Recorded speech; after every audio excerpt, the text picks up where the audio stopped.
Պարոն Ղազարյան, ո՞նց է գնահատում այս իրավիճակը, չգիտեմ, դուք նկատեցիք թե ոչ, վեհապարն է, ծափեր են տեղ,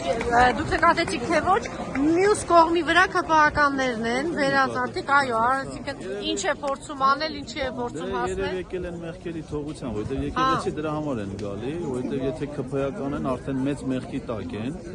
երկար ժամանակա եւ թող Աստված իրանց ուխտը ընդունելի համարի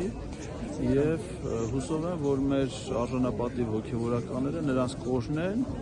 եւ նոր ճանապարհեն իրենց խաղաղ կյանքին եւ իրենք դարձի կգան։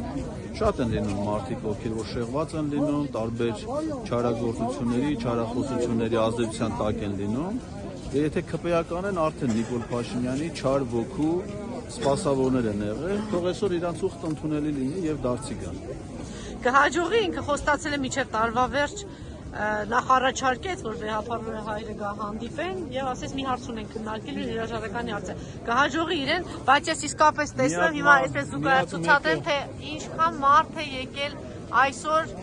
պատարագի եւ աջակցելու վեհապար հորը։ Վեհապար Հայրապետին ընտրում է ողջ հայ ժողովուրդը, հայ ժողովուրդը այդ ընտրությունը կատարել է եւ